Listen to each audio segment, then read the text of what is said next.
Allez, va vanguer!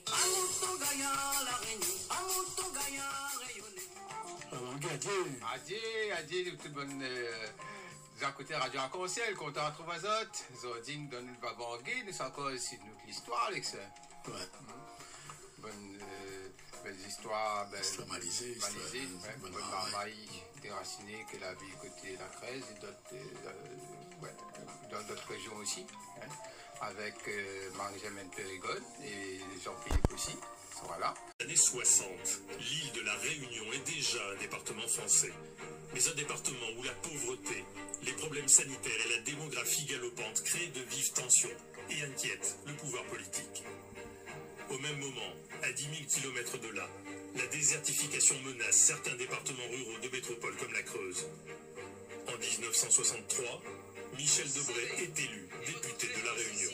Témoigne à quel point, à la mesure de votre patriotisme et de vos efforts, la solidarité française, la solidarité de la métropole s'étend jusqu'ici. Face à une situation explosive, dans un contexte géopolitique où le Parti communiste réunionnais pourrait être tenté par la révolution et l'indépendance de l'île, Michel Debré décide d'accélérer la migration massive des Réunionnais vers la métropole. Entre 1962 et 1982, 2150 enfants et adolescents réunionnais sont enlevés à leur famille par la DAS, puis exilés en métropole sans billet de retour. Certains étaient orphelins, mais beaucoup ont été enlevés à leurs parents dans des familles pauvres, contre la promesse d'études en métropole ou d'un retour pour les vacances qui n'aura jamais lieu. La majorité d'entre eux ont atterri en Creuse dans des foyers, des familles d'accueil ou des fermes. Adieu, Vavangué Zodi, en cœur avec la Fédération des enfants déracinés des Drômes. Bonjour, bonjour Marie-Germaine Périgone. Bonjour Nicolas. Il faut mieux commencer un métier avec votre prénom. Oui, il faut. Le plus connu, c'est Valérie. Oui. Et à côté, on est là, monsieur Jean-Marie Philippe. Jean-Philippe, c'est ça? C'est ça, c'est ça. Bonjour.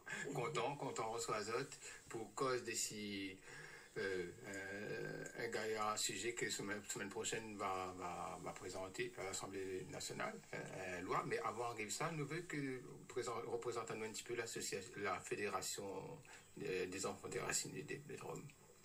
Alors, la FED, la Fédération des enfants déracinés des Drômes, a été créée en 2015 et regroupe 6 associations, dont 2 sont basées à La Réunion, Racine en l'air et Racine CAF, et les autres sont situées en France hexagonale. Et là, je te dirais, ça regroupe à peu près 230 adhérents, dont 180 enfants dits de la Creuse. Et Jean-Philippe Ao, c'est le vice-président de l'association. La fédération. Vice-président. Et président de Racine en l'air, toujours l'association qui se bat toujours aux côtés des camarades. D'accord. Alors, on a bon combat que depuis que nous a connaître l'histoire que elle a menée, mais l'essentiel, c'est que là, on a une proposition de loi qui est importante et qui sera présentée la semaine prochaine à l'Assemblée nationale. Qu'est-ce nous un petit peu là-dessus? Oh là là, c'est vraiment un événement exceptionnel et puis ça fait longtemps qu'on l'attend. Karine Lebon, qui est députée de La Réunion, va présenter une proposition de loi à l'Assemblée nationale et nous serons à peu près, une cinquantaine d'enfants d'Ida Creuse qui viennent non seulement de La Réunion. Jean-Philippe et moi-même, nous partons de La Réunion, mais aussi de toute la France hexagonale. Et pour nous, cet événement est important puisque la proposition de loi va regrouper les réparations. Réparations mémorielles, un lieu de mémoire et de ressources dans la Creuse, un lieu de mémoire de ressources vivant, je dis bien, et aussi les réparations financières. Mais pas que, on veut également aussi les excuses publiques du gouvernement. Parce que pour nous, ça sera... Et que ça sera inscrit aussi dans l'histoire de La Réunion. Que ça soit inscrit dans les livres scolaires. Oui, c'est important. Parce que c'est l'histoire de La Réunion, c'est l'histoire de la France. Et c'est une mémoire vive. Nous sommes la mémoire vive d'une page sombre de l'histoire de France. Alors, comment on a fait pour travailler un peu sur ce loi-là? Nous connaissons un grand entourage et il y en a un bon peu de soutien. Ah, tu sais que moi, fin de compte, je commence à apprendre le créole, mais je ne comprends pas Oui. totalement. Alors, il y Mais avait ça... beaucoup de soutien pour pouvoir préparer cette loi ensemble, non? Ah oui, bien évidemment. Ben, non seulement Karine Lebon, qui est députée, mais il y a aussi Philippe Vital, le président de l'ex-commission nationale, notre avocate, maître Elisabeth Rabessandra-Tana, et la fondation suisse Guido Fleury, qui œuvre depuis... Moi, je suis directrice de campagne en France pour l'initiative Justice, et Guido Fleury est un survivant, et il a fait fortune dans l'immobilier, et maintenant, il souhaite que tous les pays d'Europe s'associent pour parler d'une seule voix et lutter contre les abus envers les enfants. Et en France, c'est l'histoire des enfants d'Île-la-Creuse qui est au premier plan. Voilà. C'est 2000 enfants, hein, c'est ça? C'est 2015 enfants exactement, mais c'est de 1962 à 1984. Ça, c'est le recensement définitif? Alors ça, c'est le recensement des experts de la Commission nationale. Maintenant, je ne sais pas, Jean-Philippe, ce que tu en penses. Est-ce vraiment le chiffre exact? Nous, de notre côté, au niveau de la fédération, on a quelques doutes. Parce que je pense que nous sommes plus nombreux. Plus nombreux. Oui. Et là, sur les 2000, est-ce qu'on a pu retrouver la plupart? Est-ce qu'ils sont en fin de compte au courant de la fédération? Ils ont rejoint la fédération ou pas? Ou il y a encore beaucoup? Ouais, non. Sur les 2015, je dirais qu'il y en a qui sont décédés. Parce que c'est vrai que nous ne sommes plus des enfants, nous sommes des adultes. Sûr, et certains sont très âgés. Il y en a qui sont malades. Et bien malades parce que les traumatismes sont très présents, physiques et psychologiques. Il y en a qui ne veulent plus entendre parler de cette histoire et bien évidemment on le respecte, mais il y en a beaucoup, et je dis bien beaucoup, et c'est ça qui est grave, qui ne savent pas qu'ils font partie de ce dispositif. Donc sur les 2015, c'est pas facile de donner un chiffre là pour dire... L'essentiel c'est surtout batailler ensemble pour pouvoir réparer et surtout retrouver l'identité réunionnais. C'est vrai que nous va causer j'échappé. Notre cause en 15 ordi avec la Fédération des enfants déracinés des Drômes, avec Marie-Germaine Périgone et aussi Jean-Philippe Jean-Marie, qu'elle est là. Pour cause à nous, la cause est un peu dessus, la proposition de loi pour y passe, c'est mercredi prochain, le 26, c'est ça, hein? 26. Le 26 mars. 26 mars, voilà. Ça approche. Hein? En plus, un mois de mars, c'est un mois important pour la Réunion parce que c'est des dates de la départementalisation et le nom de la Réunion aussi, l'anniversaire, c'est un peu ça aussi. Alors, et Marie-Germaine, l'année passée, j'ai déjà que la bataille dans 6 ans que pour pouvoir retrouver un peu l'identité rayonnée. C'est un peu ça, ils appellent ça comme ça. Oh ben ça y est, j'ai... Attends, parce que lundi j'ai 62 ans, mais l'année dernière, donc 61 ans, à 61 ans, après 6 années de combat personnel, je redeviens réunionnaise. Voilà, une renaissance. Une renaissance, un combat exceptionnel face à l'État français. Parce que quand j'ai été exilée, on m'a changé mon nom, mon prénom et mon lieu de naissance. Je suis née dans la Creuse. Et auparavant, je m'appelais Valérie Andanson. Ouais. En fin de compte, 3 ans, la vivre avec ce... Ouais, je pense que c'est plutôt à partir de l'âge de 7 ans, quand j'ai été adoptée. Où là, on m'a changé mon nom, mon prénom et mon lieu de naissance, alors que la loi française, c'est vrai, on peut changer le nom et le prénom, mais on n'a pas le droit de changer le lieu de naissance. Donc, ce qui veut dire que j'ai vécu pendant des années avec une fausse identité. C'est ça. Et ça t'a fallu, en fin de compte, une réparation aussi, ça. C'était important. Ah ben au niveau combat identitaire, c'est un grand pas en avant, parce que c'est exceptionnel.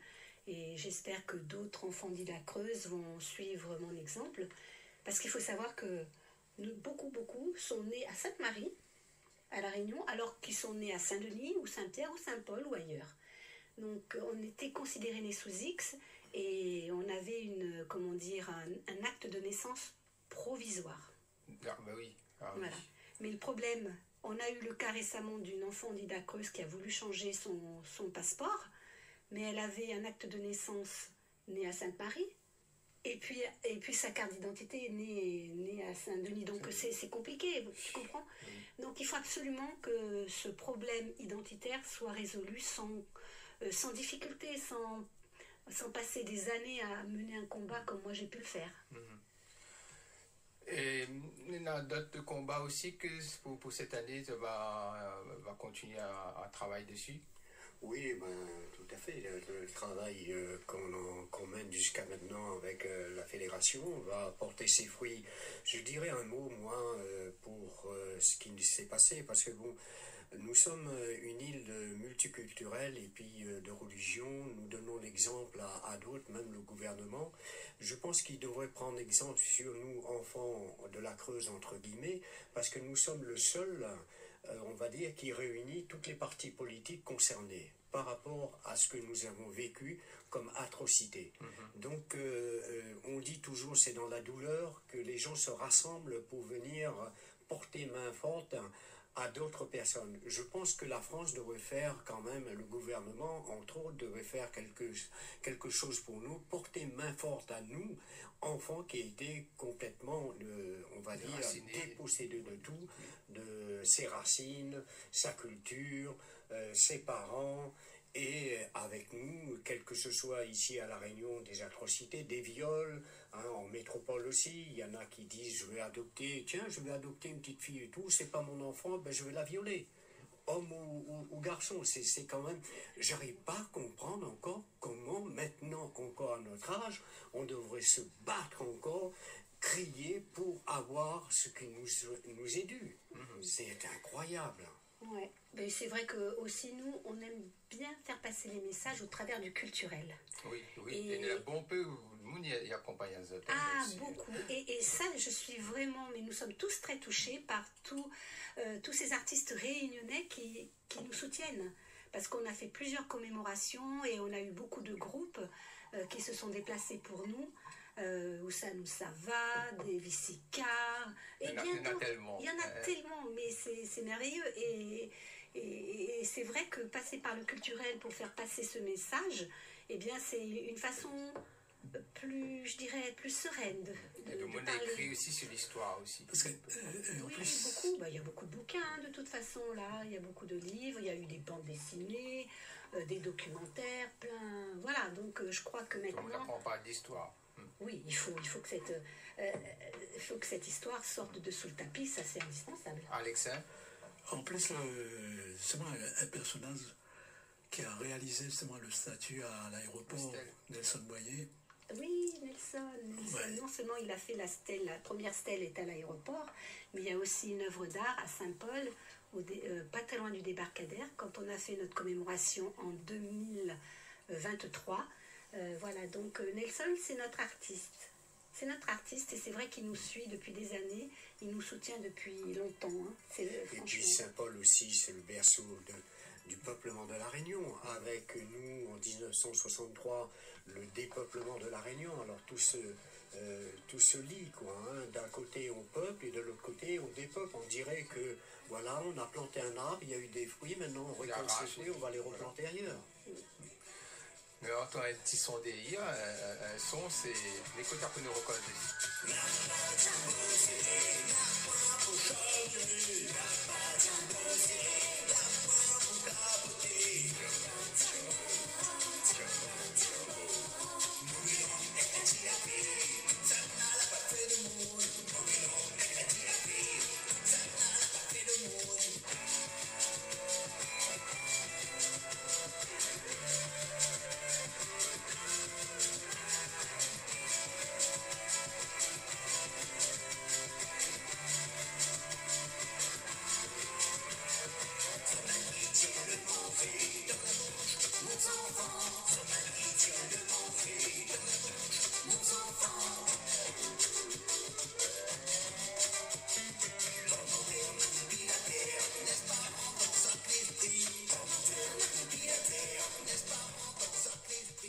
Alors, ce chanson-là, qui ça l'a écrit, comment l'a réalisé, elle fait ce morceau-là, ce projet-là? Ah, Nelson Boyer, toujours notre artiste, Oui. qui m'appelle un jour et qui me dit, écoute, j'aimerais bien faire un clip dédié aux enfants de la Creuse. Oh bah écoute, je dis pourquoi pas. Donc on y va. Donc, on s'est réunis, un petit groupe, on s'est réunis chez lui et puis on a tourné ce clip qui est vraiment poignant, je dirais, qui est vraiment fort en images. Il faudrait voir les images parce que c'est vraiment lutter contre les violences faites aux femmes. Discrimination, la ça. discrimination, lutter contre les abus envers les enfants, la justice. Il est fort, il est très fort ce clip, il faut le regarder.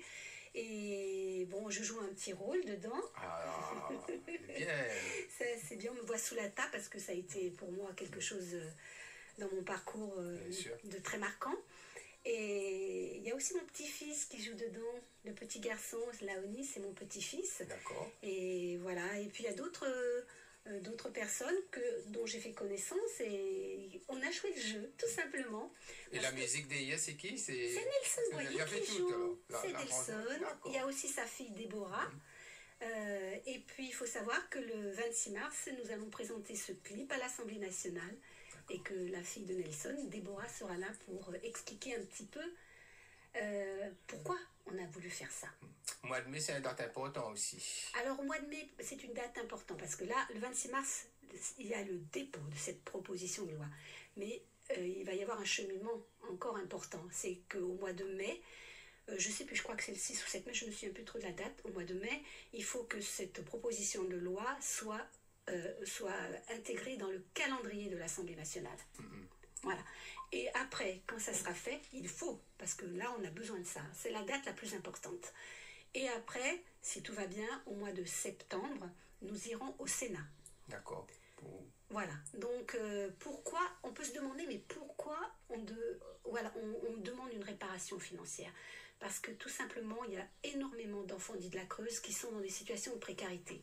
Parce que l'État, quand il nous a volés, eh bien, ils ont promis aux parents qu'on allait avoir de belles situations et qu'on devait aller à l'école. Et il y en a beaucoup, malheureusement, qui ont été esclaves, modernes, dans des fermes ou ailleurs, et qui même aujourd'hui ne sont pas allés à l'école, n'ont pas fait d'études et qui sont dans des situations de précarité.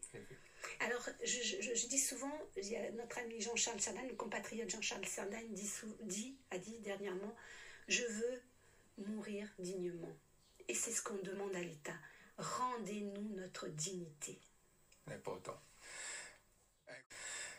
Un grand merci, nous finissons là-dessus. Le message est très fort. Il faut nous retrouver vraiment la dignité, pour vraiment retrouver aussi une identité. Nous pouvons appeler plutôt les enfants rayonnés dans la Creuse. C'est un peu ça. Les enfants de la Creuse.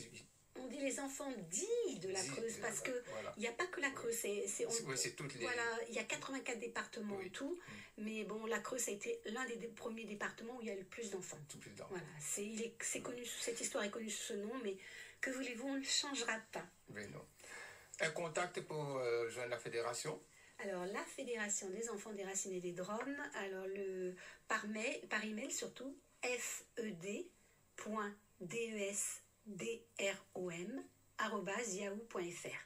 Alors, et il y a aussi une page Facebook peut-être? Ah oui, il y a alors là maintenant je surfe sur tous les réseaux. Sur tous les réseaux sociaux. Même TikTok. Ah. Je TikTok maintenant. Après, il y a un livre qui vient de sortir de Florent Soupamagnin.